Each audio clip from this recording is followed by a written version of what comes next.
Welcome to the HK Mark 23 review.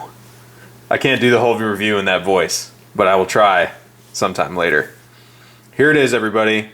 I bought it, I showed it to you, you've waited for it patiently, and here it is. The Mark 23. The US SOCOM Navy SEAL murder gun. Chambered in 45 ACP. Little backstory on this handgun. In 1989, US SOCOM put out a contract for an offensive capable handgun, or the Offensive Capable Handgun Program, or Offensive Handgun Program. This gun was created as HK's entry into that program, was selected and entered service May 1st, 1996. So this gun has been in the Navy SEAL's inventory and SOCOM's inventory since May 1st, 1996. Let's get into the dimensions. The overall length of this pistol is, tip to tail, 9.65 inches. The overall height is 5.90 inches. The width is 1.54 inches. The barrel length is a very impressive 5.87 inches. And the sight radius is an even more impressive 7.68 inches. Your flush fit magazine capacity is 12 rounds of 45 ACP. It's the same body as the USP 45 magazine, but the lips are a little longer. It's hard to see. They're probably about only 2 millimeters longer, but if you have the two to compare, you'll be able to see the difference. There's also a 10-round magazine for those states where fascism is making a comeback. This pistol was obviously designed for the role as a sidearm, was definitely set up to be equipped with a laser aiming module for the rail, and a suppressor.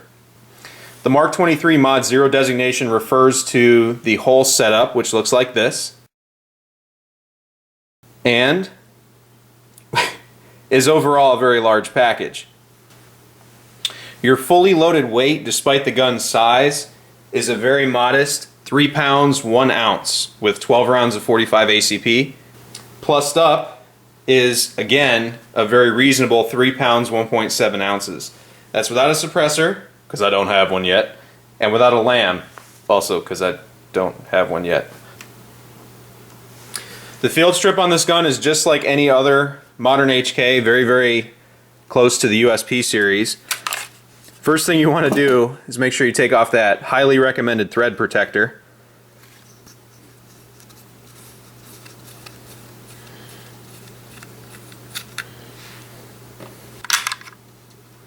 Just drag it back to the takedown point. It's kind of hard to see. There's a very, very small tab in there. Push it out, just like the USPs. It's a little more flush, and this little pin there is a lot more precise than the USP. And there you go. While we're at the frame, this thing is built to rock and roll. It is so overbuilt. You see the support, the polymer support built into the frame. It's super duper heavy. Like operator heavy. The kind of heavy where it's overbuilt, never gonna break on you heavy. And the parts are just made so well, and there's redundancies built into this gun. You can see this spring, if you want to call it a spring. It's pretty much very, very small steel cable, which is one reason I'll never detail clean this gun. Recoil assembly, very robust, very long, easy to take out by the way, and does have that secondary buffer that you're used to seeing in the USP series. I'm pretty sure that's where they got it. And then you have your barrel, which is kind of hard to take out. And you want to be careful because you don't want to damage the threads when pulling it out. There's your barrel, and you can see it's very lubricated. While we're here, I'll cover my only complaint with the entire system, not the weight, not the size, not the grip circumference. The Mark 23 absolutely devastates its own finish.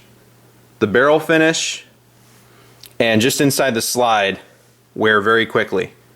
This gun has 610 rounds through it. But one thing a lot of people fail to realize, even though this has a hostile environment finish, the barrels are made of chromium, and this one is chrome lined as per SOCOM requirements. So I will pay you $20 to buy one of these and rust the barrel not in salt water. That said, this gun was also engineered to operate in salt water. Putting the barrel back in, very simple. Getting the recoil assembly in there, also very simple. Now putting it back together, just like a USP. The only thing is you got to be really accurate with putting this back in there. There you go. It's back together. Alright, now on to ergonomics, features, trigger, and sights. The ergonomics of this pistol are very basic. Again, old design. Definitely old school HK. Early 90s mentality. Well, I mean, beginning of the 90s mentality. The grip is large. You definitely notice it. It is not Glock 21 large, but it's right behind it. When you pick it up, I mean, for someone like me with, I'll use my Oakley Pilot gloves as reference. I have Italian hands. I got a large palm, but short, stubby wop fingers. So I wear a medium glove, but it doesn't really fit my palm. That said, even though I have medium-sized hands, it definitely fills my hand up, but it's not something where I'm looking at it like, this is uncomfortable, like the Glock 21 is for me. Not a 21 SF, but a Glock 21 is just, yeesh. As far as the features go, this has a very unique control system on the side. Definitely a righties only gun. This is not a lefty friendly gun except for the safety. Because Navy SEALs have 2 speeds, walk and kill. The decocker, very simple to use, and it's a captive decocker. The only captive decocker in any of the modern HK pistols. Very easy to activate and keep control of as you're decocking it. You can just slap it if you want, but I don't, because what's the point? The safety can only be applied in a cocked and locked fashion. It's very easy to actuate and get to, but you cannot put the safety on if the gun is decocked or the hammer is down. Won't work. The magazine release is about HK45C size. It's not USP size, so it's perfect size for me. Absolutely wonderful, very easy to actuate, very confident, but not so large that you're gonna hit it inadvertently. The slide release, unlike the USP series, is a little more flush. So if you have a complaint with the USP series that comes out too far, this is the slide release for you. Very, very low profile. But you can still use it. It's very, very easy to use. Okay, let's cover the trigger on this gun. Very heavy but smooth double action. Your reset is the best on any HK I've fired except for the P7 M8. It's probably on par with that. I'd say I favor this just a little bit.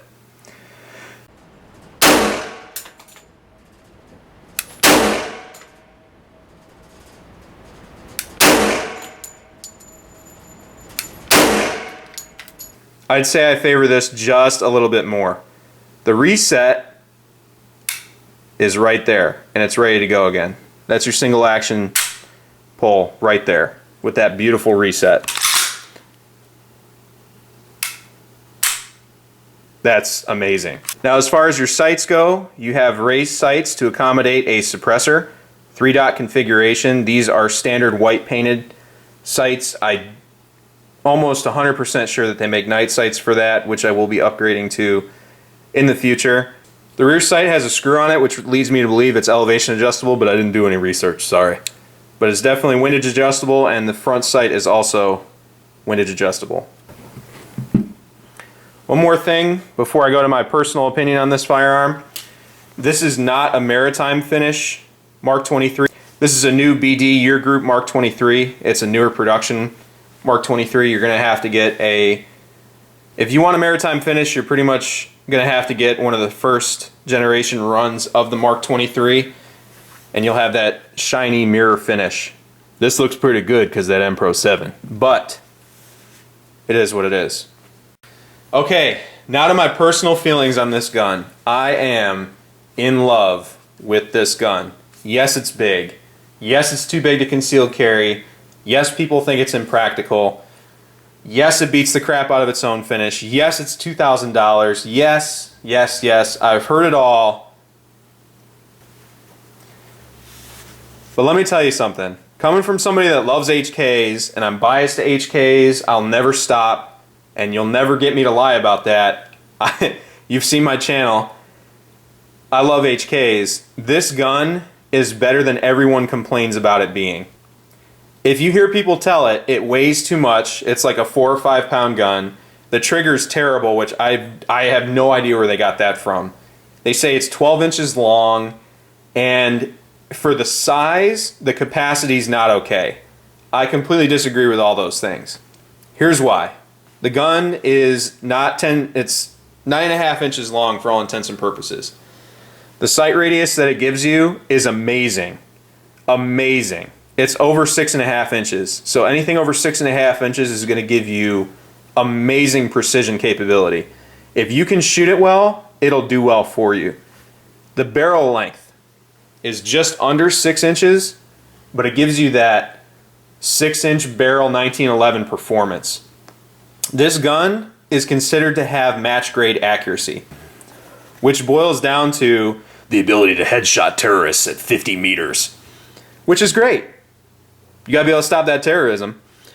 Also, when you shoot it, you have to pay attention. Like this is an expert's gun. You have to either have really big hands, or if you have hands like I do, medium-sized hands, you really have to focus each shot.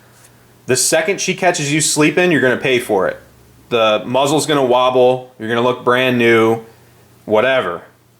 She'll still give you the hit, but you're going to look a little silly if you're not controlling your grip and the input you're pushing forward as you're pressing into your target. But what I will say is, when you treat her right, and you give her the attention she deserves and the respect, she will work for you so well. Better than any handgun I have ever fired in my entire life. When I gave her the right grip when I first shot my first 50 rounds through this gun when I was shooting with double action, she didn't miss for me. The only time I missed was my last shot I fired when I was sleeping on her. I thought, man, I got this. I don't need to focus anymore. And I hit a collarbone shot instead of a head shot. So, all in all, this gun, yes, it's my unicorn gun, and yes, I'm going to own at least 2 more of them.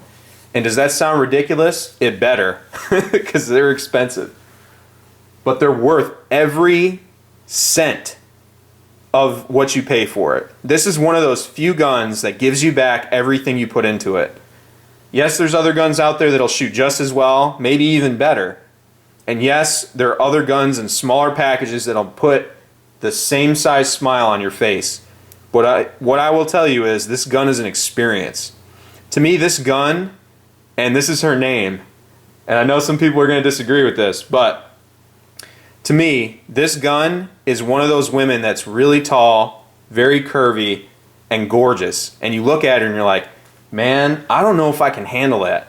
I don't know if I've got what it takes to get with that girl, or I don't know if I got what it takes to impress that girl. This gun is Jessica Rabbit.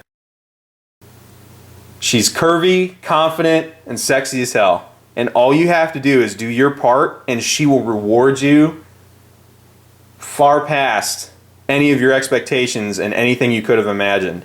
Yes, I'm talking this gun up, but it is that good. The quality of this gun, even though it beats up its own finish, to me is a 10, because it works that hard for you. The recoil system's so robust, the barrel is so heavy that it works so hard to get every shot that it gives everything that it has to make sure that every shot counts. That's how this gun feels to me. Every time I touch the trigger, I know that gun's doing its best. And when it was designed, it was calibrated to shoot 185 grain plus P ammo. So shooting 230 grain through it is like a walk in the park. She looks back at me and just says, okay, this gun is everything I expected it to be, but better and more. So I know this review's been long, and I know I'm having kind of a goo goo gaga moment on it, but this gun is that good. It is that good. Is it for everybody? No. Is it for people that won't spend more than $500 on a gun? No. Is it for someone who thinks a 2.5 pound gun's too heavy? No. This gun is for someone that is going to put the effort into it, just like Jessica Rabbit.